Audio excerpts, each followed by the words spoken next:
قریب ہونے سے بچنے کے لیے بہت زیادہ اہتمام کے ساتھ اس موضوع کو پڑھیں اور قریب سے اس کو جاننے کی کوشش کریں۔ شیخ نے 3 آیتیں پیش کی ہیں، سورہ پہلی والی آیت کریمہ سورہ آل عمران کی، اور ایسے ہی سورۃ المائدہ کی، اور ایسے سورہ یونس کی۔ ان 4 آیتوں میں 3 جگہوں سے 4 آیتوں میں اولیاء کی سچی پہچان، سچے اولیاء کی سچی پہچان بیان کر دی گئی ہے، بتا دی گئی ہے۔ یقیناً اگر یہ 3 آیتیں ہم نے پڑھ لیا 3 جگہوں کی تو ہمارے سامنے یہ بات واضح ہو جائے گی کہ سچے اولیاء کون ہیں۔ اس میں کوئی شک نہیں ہے کہ ولایت اللہ تبارک و تعالیٰ پر ایمان، تقوی، اطاعت، اتباع، نیکی، خیر، ان تمام صفات سے آراستہ ہونے کا نام ہے۔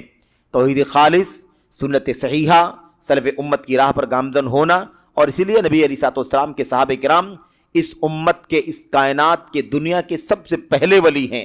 انبیاء اور رسول علیہ الصلوۃ والسلام کے بعد اللہ کے انبیاء اور رسول بھی ولی ہیں اللہ تعالیٰ کے، اس میں کوئی تضاد نہیں ہے، اس اعتبار سے کہ ولی اللہ کے دوست اور محبوب کو کہا جاتا ہے۔ اور انسانوں میں سب سے زیادہ محبوب اللہ تبارک و تعالیٰ کے کون سے بندے؟ اللہ کے انبیاء اور رسول علیہ الصلوۃ والسلام۔ تو بہرحال انبیاء علیہ الصلوۃ والسلام کا درجہ چونکہ ولایت کے اعتبار سے جو انبیاء، نبوت اور رسالت کے بعد جو اللہ تعالیٰ کے بندگان ہیں، ان میں جو اللہ کے محبوب ہیں، دوست ہیں، ان کے بالمقابل نبیوں کا مقام ظاہر ہے کہ الگ ہی مقام ہے، اس لیے کوئی دونوں میں تال میل اس اعتبار سے نہیں ہے۔ لیکن اگر دیکھیں اللہ تعالیٰ کا سب سے محبوب کون ہے تو اللہ تعالیٰ کے نبیوں اور رسولوں سے زیادہ اللہ تعالیٰ کے بندوں میں کوئی بھی اس کا محبوب نہیں ہے۔ اب مشکل یہ ہے کہ بہت سارے لوگ جو ہیں اولیاء کو پہچاننے میں دھوکہ کھا جاتے ہیں، بہت سارے لوگ اولیاء کو پہچاننے میں دھوکہ کھا جاتے ہیں۔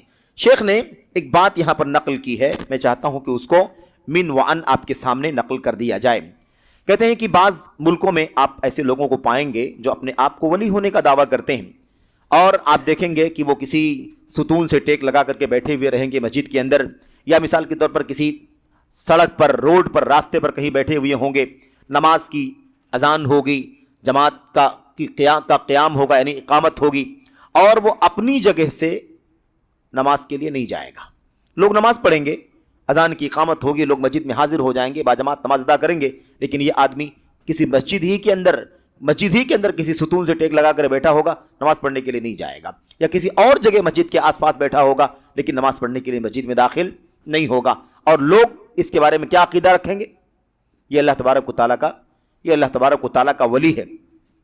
سوال یہ پیدا ہوتا ہے کہ کس اعتبار سے اس کو ولی سمجھا جاتا ہے؟ یہ لوگوں کا، عوام کا، جاہل عوام کا پیمانہ ہے، اس کے بارے میں یہ چیز بنا لی گئی، یہ عقیدہ طے کر لیا گیا کہ اللہ تبارک و تعالیٰ کا ولی ہے۔ بھلا اللہ کے نبی علیہ الصلوۃ والسلام کی سنتوں کی مخالفت کرنے والا، فرائض کو چھوڑنے والا، تقوی سے دور عاری، بھلا کیسے اللہ تبارک و تعالیٰ کا ولی ہو سکتا ہے؟ ولایت کی شروعات ایمان اور تقوی اور فرائض سے ہوتی ہے۔ کہاں سے کوئی شخص اللہ تعالیٰ کی ولایت کا مقام پا سکتا ہے جب تک کہ وہ اللہ کی توحید، نبی کی سنت، فرائض، واجبات کا پابند نہ ہو؟ یہ جھوٹا ولی ہے جسے لوگوں نے بنا رکھا ہے، حقیقت میں اللہ کی نگاہ میں ایسا شخص ولی نہیں ہو سکتا۔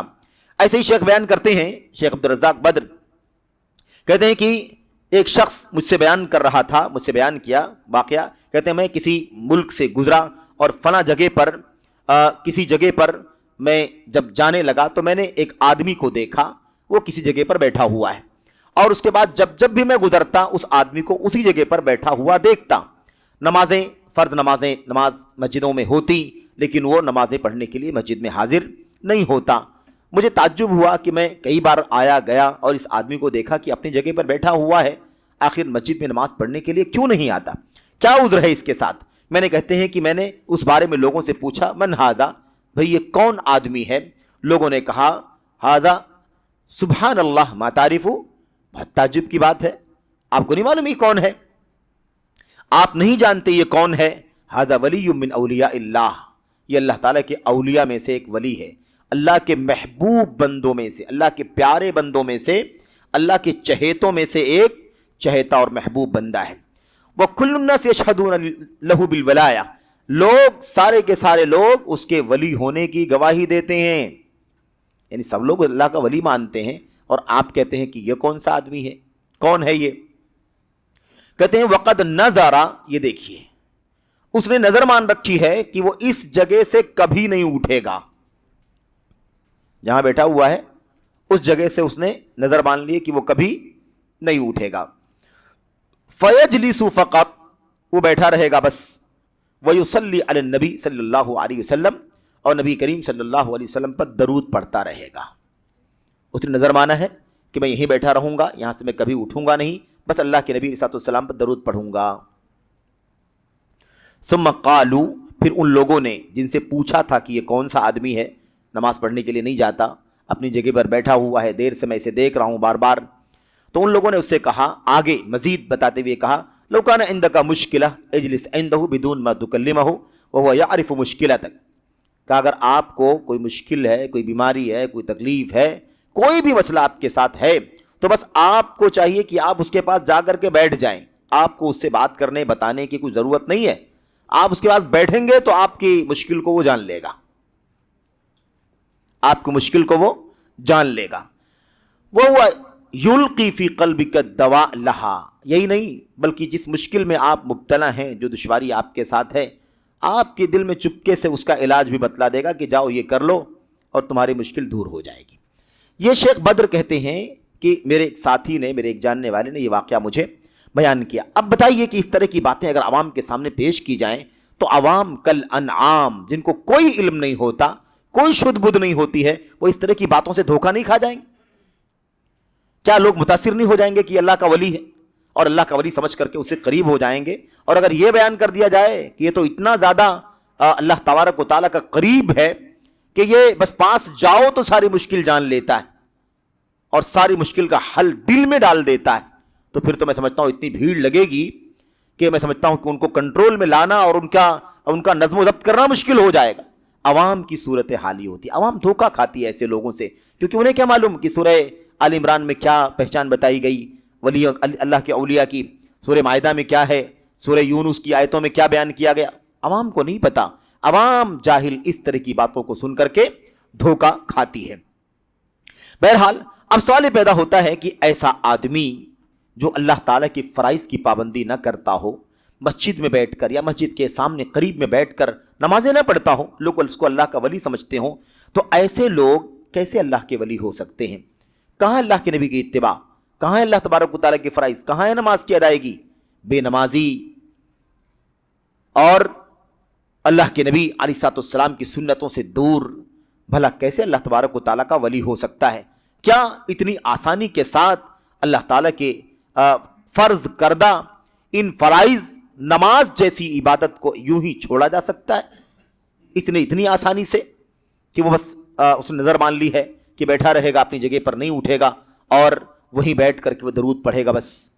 اس طرح سے بہرحال یہ شیخ بدر حفظ اللہ کہتے ہیں کتنے افسوس کی بات ہے، جبکہ نماز اتنا بڑا فریضہ ہے کہ جس کی زندگی میں نماز نہیں، جس کی زندگی میں نماز نہیں، اس کی زندگی میں اسلام نہیں۔ اسلام یہ نشانی نماز ہے، اسلام کی نشانی ظاہری نشانیوں میں سے، بڑی نشانیوں میں سے نماز ہے۔ جب کسی کو مسجد آتے ہوئے دیکھو تو اس کے ایمان کی، اسلام کی گواہی دو۔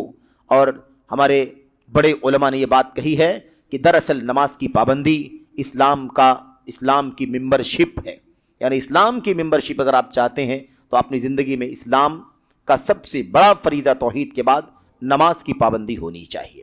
تو لا حظ فی الاسلام لمن ترک الصلاۃ، جو نماز چھوڑ دے اس کا اسلام میں کوئی حصہ نہیں۔ یہ ہمارے اسلاف کے اقوال ہیں۔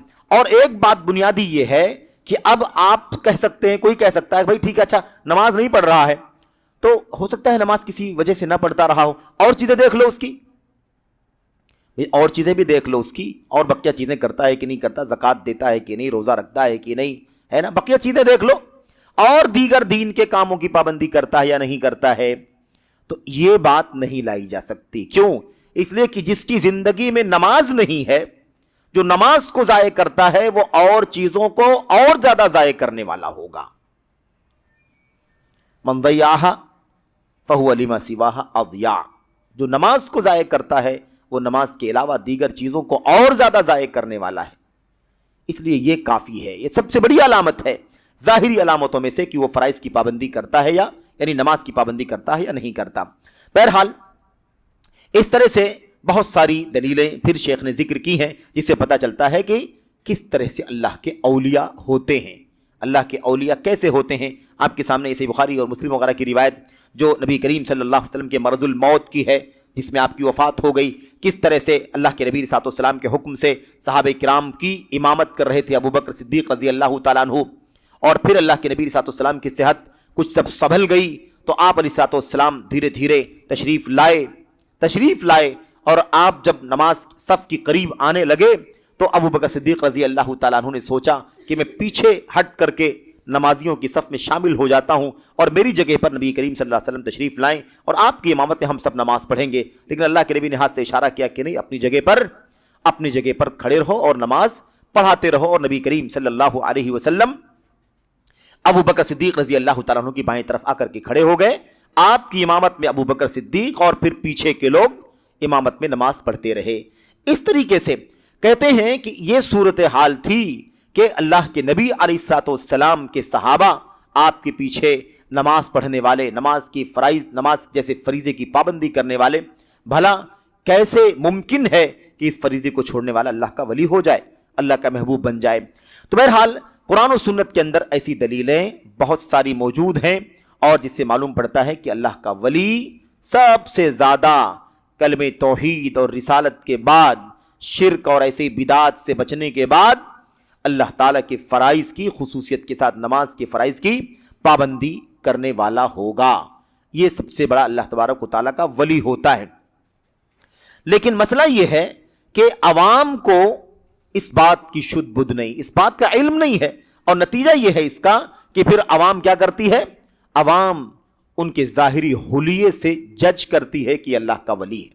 مثال کے طور پر شیخ کہتے ہیں، اور ہم سب بھی اس چیز کو جانتے ہیں کہ اس کا عمامہ کتنا لمبا ہے، شملہ کتنا لمبا ہے اس کا، ایسے ہی مثال کے طور پر اس کی شکل و صورت کیسی ہے کہ نہیں، اس کے ہاتھ میں تسبیح کے دانے ہیں، ہو سکتا ہے، ایسے ہی اس کا کپڑا بہت زیادہ مثال کے طور پر کھردرا ہے، یعنی بہت زیادہ اس کے اندر نفاست نہیں ہے، غیر معیاری کپڑا ہے، ہلکا پھلکا فقیرانہ لباس ہے، بس یہ کافی ہے۔ اس طرح کی چیزوں کو جاہل عوام نے ولایت کی نشانی بنا رکھا ہے، جبکہ اللہ تبارک و تعالیٰ کا کلام یہ کہتا ہے کہ اگر تمہیں اللہ تبارک و تعالیٰ سے محبت ہے تو تم میری اتباع کرو، ان کنتم تحبون اللہ فاتبعونی۔ آپ دیکھیے، اللہ سے محبت کرتے ہو تو میری اتباع کرو۔ ولایت کا معنی کیا ہوتا ہے؟ ولایت کا معنی محبت، دوستی، قربت۔ تو اگر تمہیں اللہ سے محبت ہے، اللہ کا ولی اللہ سے محبت کرتا ہے، اللہ اپنے ولی سے محبت کرتا ہے، تو اگر سچ مچ محبت پائی جاتی ہے تو تمہیں چاہیے کہ تم میری اتباع کرو۔ نبی کی اتباع کے بغیر ولایت ثابت ہی نہیں ہو سکتی، نبی کی اتباع کے بغیر ولایت ثابت نہیں ہو سکتی، یہ چیز ہے۔ اچھا، ایسے ہی مثال کے طور پر شیخ کہتے ہیں کہ لوگوں نے اور بھی علامتیں بنا رکھی ہیں، عوام جاہل ہے نا، جن کے پاس علم نہیں ہے، وہ کچھ علامتیں مزید ان لوگوں نے بنا رکھا ہے، اور اس کی بنیاد پر وہ کہتے ہیں کہ فلاں اللہ تبارک و تعالیٰ کا ولی ہے۔ ایک مثال دیتے ہیں، اور ہم اس بات کو جانتے ہیں، اور ہمارے بیچ بہت ساری اردو میں کتابیں جو پڑھی جاتی ہیں اس کے اندر اس طرح کی باتیں ولایت اور کرامت کے نام پر لکھی پڑی ہیں۔ کرامات الاولیاء کے عنوان سے بہت ساری ہے نا، بزرگوں کی کرامات، بڑوں کی کرامات، اس طرح سے جو کتابیں لکھی گئی ہیں، بے سروپا واقعات اور قصے اور کہانیاں اس کے اندر موجود ہیں، اس میں اس طرح کے واقعات ایک سے زائد موجود ہیں۔ اس میں کہتے ہیں کہ بعض لوگ یہ بھی کہتے ہیں اللہ کے اولیاء کے بارے میں کہ اللہ کے اولیاء وہ ہوتے ہیں جو خود خانہ کعبہ کا طواف نہیں کرتے، بلکہ خانہ کعبہ ان کا طواف کرتا ہے۔ اللہ کا ولی، اللہ کا محبوب وہ ہے جس کا طواف خانہ کعبہ کرتا ہے، وہ خانہ کعبہ کا طواف نہیں کرتے۔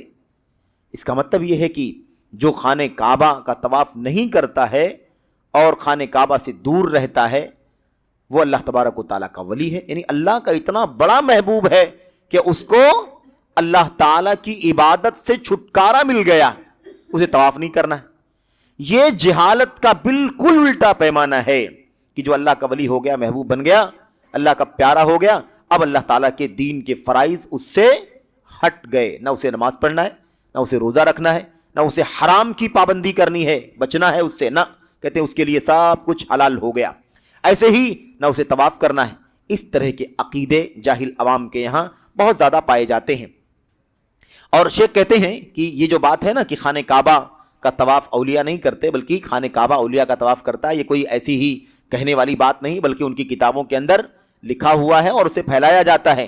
واقعہ بیان کرتے ہیں، کہتے ہیں ایک شخص نے مجھے بیان کیا، ایک شخص کے بارے میں مجھے بیان کیا گیا، بتایا گیا کہ وہ کسی ملک سے آیا اور مکہ پہنچا اور خانہ کعبہ کا طواف نہیں کیا، تو لوگوں نے اس سے پوچھا کہ بھئی طواف کیوں نہیں کر رہے ہو؟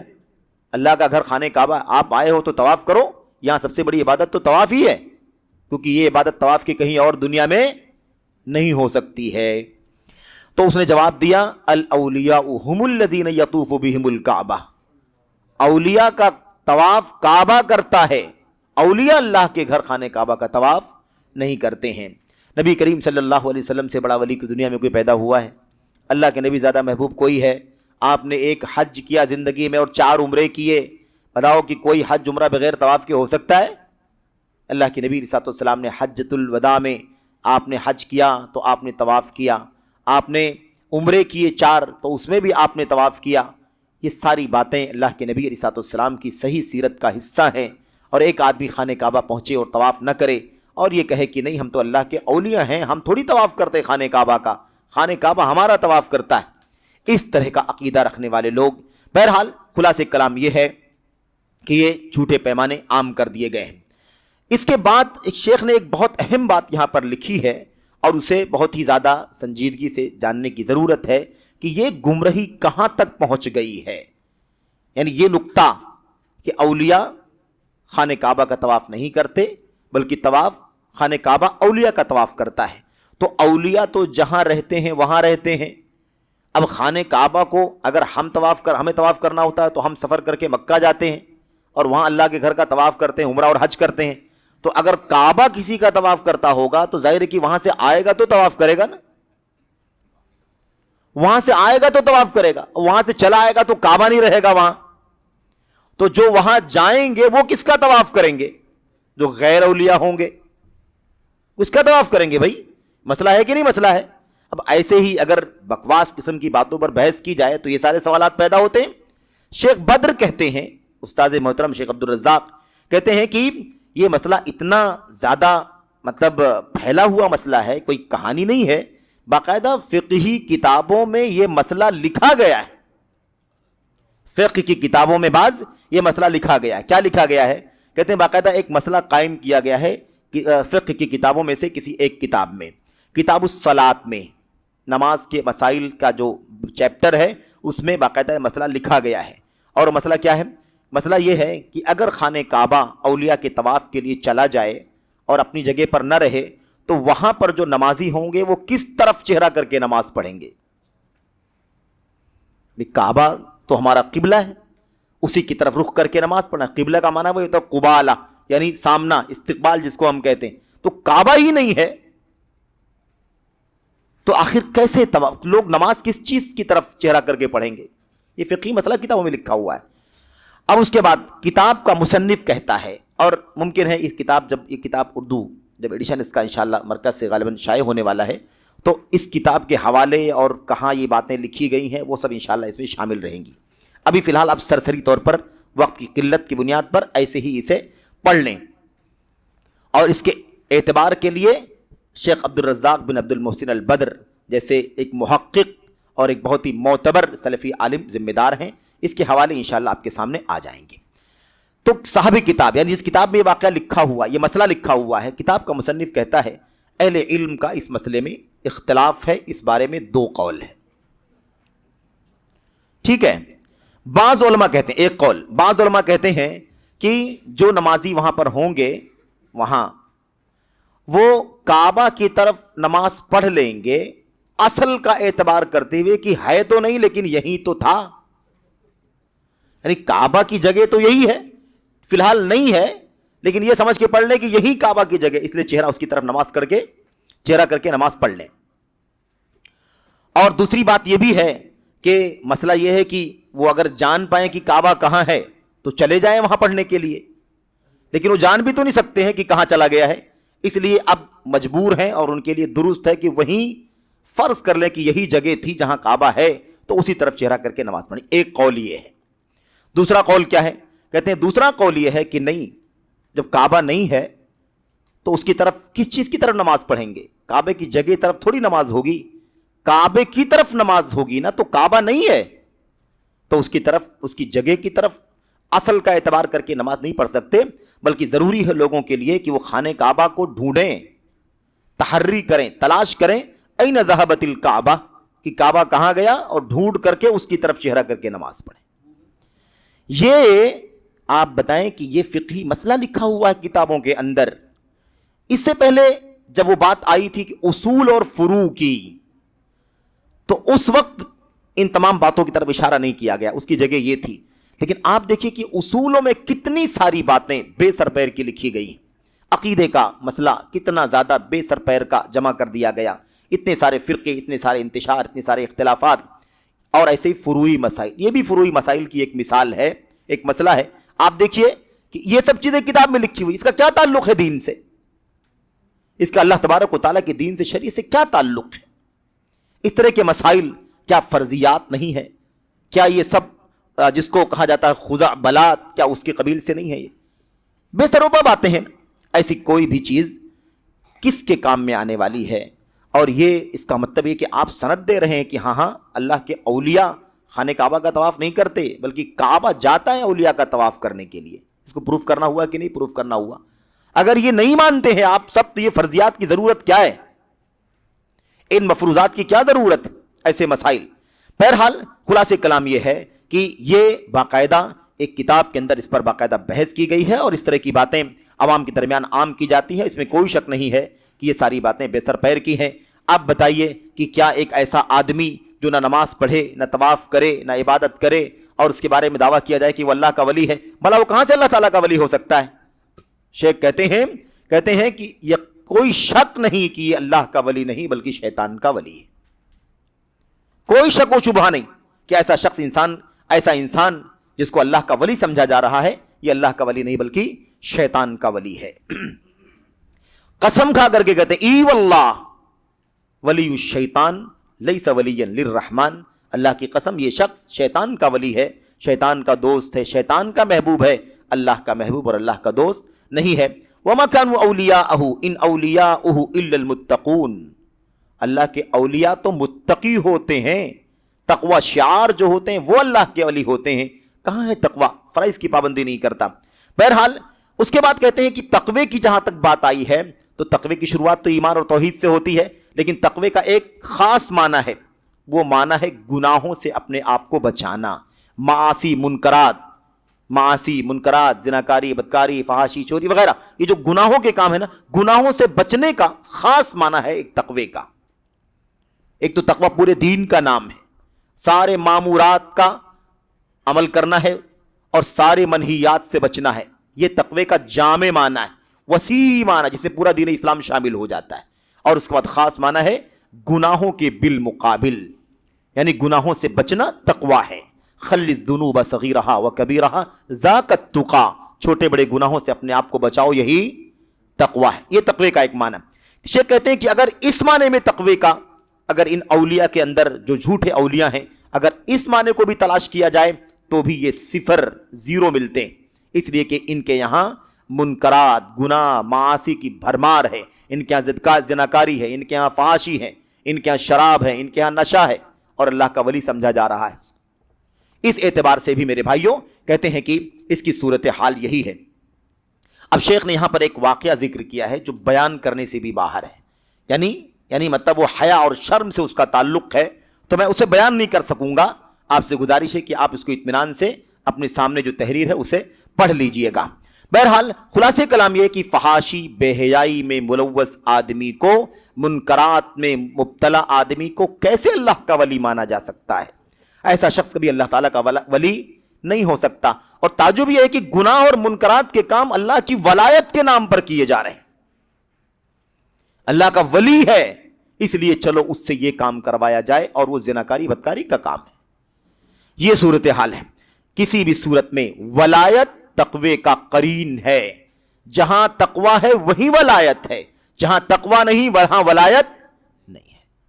تقوی ولی دونوں قرین ہیں، اس کے بغیر نہیں ہو سکتا۔ اسی لیے شیخ الاسلام ابن تیمیہ رحمۃ اللہ نے فرمایا تھا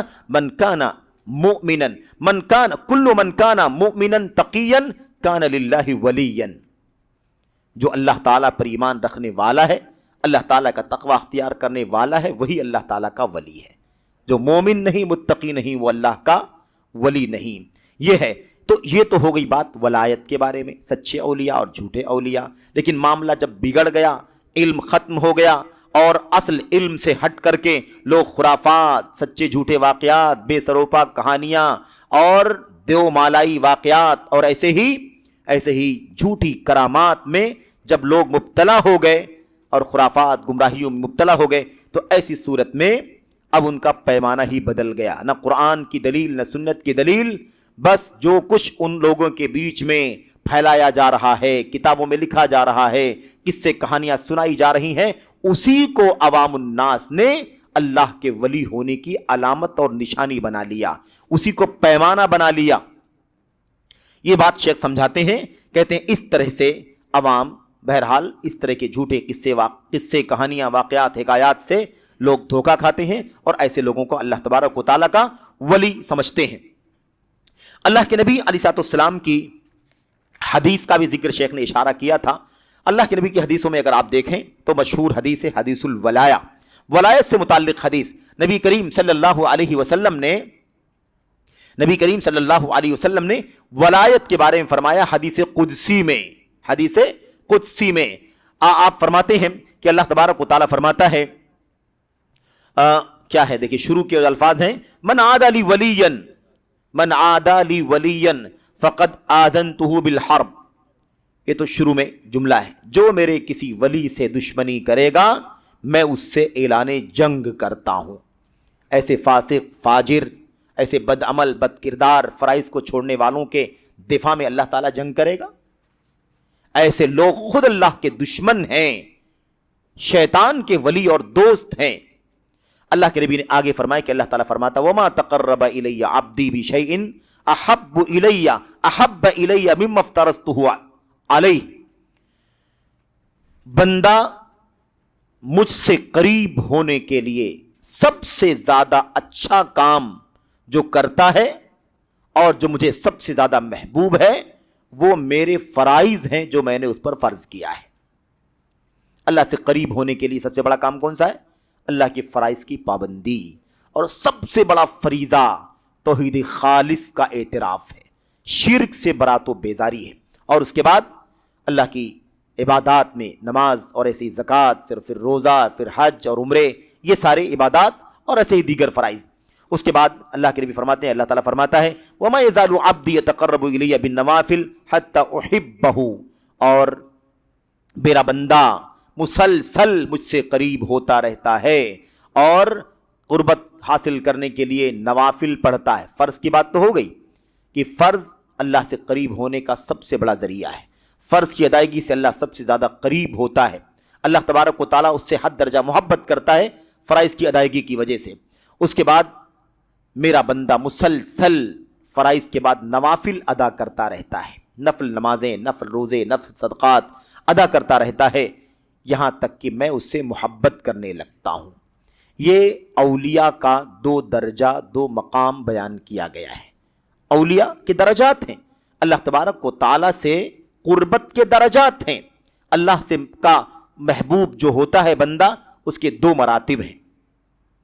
ایک مرتبہ ہے فرائض کی پابندی کرنے کا، جو فرائض کی پابندی کرے اور موٹے موٹے سارے فرائض کو ادا کرے اور ایسے ہی بڑے تمام گناہوں سے اور چھوٹے گناہوں سے اپنے آپ کو بچائے، بعض مستحب چیزیں، نفلی چیزیں وہ نہ کرتا ہو، بعض مکروہ اور غیر مناسب چیزیں وہ کرتا ہو جس کی اجازت ہے اس معنی میں کہ آدمی گنہگار نہیں ہوتا، جس کو مکروہ کہا جاتا ہے۔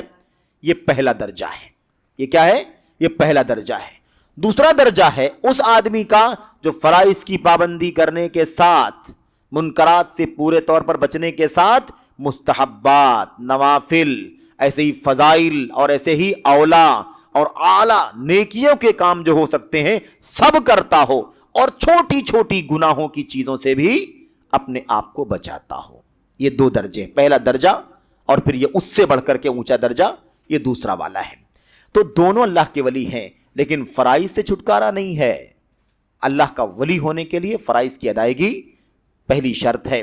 اس کے بعد اللہ کے نبی علیہ الصلوۃ والسلام کی حدیث کے اندر وہ باتیں بھی بیان کی گئی ہیں جو اللہ کے نبی نے، اللہ تعالیٰ نے فرمایا کہ بندہ جب اللہ تبارک و تعالیٰ فرماتا ہے جب بندہ مجھ سے قریب ہو جاتا ہے اور میں اس سے محبت کرنے لگتا ہوں تو پھر میں اس کا کان بن جاتا ہوں جس سے وہ سنتا ہے، آنکھیں بن جاتا ہوں جس سے وہ دیکھتا ہے، ہاتھ بن جاتا ہوں جس سے وہ کوئی چیز پکڑتا ہے، اس کے پیر بن جاتا ہوں جس سے وہ چلتا ہے وغیرہ۔ یعنی کیا مطلب؟ اب جب میری محبت ولایت مل جاتی ہے اسے تو میں اس کی تمام اعضاء اور جوارح کو کنٹرول میں رکھتا ہوں۔ اس کی آنکھوں سے وہی چیز دکھائی دے گی جو اللہ کی رضا کی ہو، اس کے کانوں، وہ اپنے کانوں سے وہی سنے گا جو اللہ کی رضا کی چیز ہو، اپنے ہاتھوں سے اسی چیز کو پکڑے گا جو اللہ کی رضا کی ہو، اپنے پیروں سے چل کر کے اسی چیز کی طرف جائے گا جس میں اللہ تعالیٰ کی رضا ہو۔ معاف کرنا، یہ ایسا نہیں ہے صوفیوں کی طرح کہ واقعی ریلی اللہ تبارک و تعالیٰ اس کے کان، اس کی آنکھ، اس کے ہاتھ، اس کے پیر بن جائے گا، بلکہ یہ معنی نہیں ہے۔ یہ صوفیوں کا طریقہ ہے جن لوگوں نے یہ ثابت کرنے کی کوشش کی اس حدیث سے کہ اللہ تبارک و تعالیٰ بندے کے اندر حلول کر جاتا ہے اور اس کا ہاتھ بن جاتا ہے، اس کا قدم بن جاتا ہے، اس کے آنکھ بن جاتا ہے، اس کی کان بن جاتا ہے۔ یہ صوفیوں کا طریقہ ہے، یہ معنی اس کا نہیں ہے۔ خلاصے کلام یہ ہے کہ یہ آیت کریمہ جو آپ کے سامنے آئی، پہلی والی آیت کریمہ، اس کے اندر اتباع کا ذکر کیا گیا، دوسری آیت کریمہ کے اندر اللہ تبارک و تعالیٰ نے محبت کا ذکر کیا، تیسری آیت کریمہ کے اندر ایمان اور تقوی کا ذکر کیا۔ یہاں پر اور بھی کچھ آیتیں لکھی ہوئی ہیں جس کے اندر یہ بات بیان کی گئی ہے۔ میں اخیر میں وہ بات جو وہ آیت کریمہ جس پر اصل گفتگو کی ہے شیخ نے، اور سارے دلائل جو اللہ کے اولیاء کے بارے میں، اللہ کے اولیاء کی علامات کے بارے میں بیان کیے جاتے ہیں، ان تمام دلائل میں سب سے زیادہ جامع اور سب سے زیادہ واضح دلیل سورہ یونس کی دونوں آیتیں ہیں۔ سورہ یونس کی دونوں آیتیں ہیں۔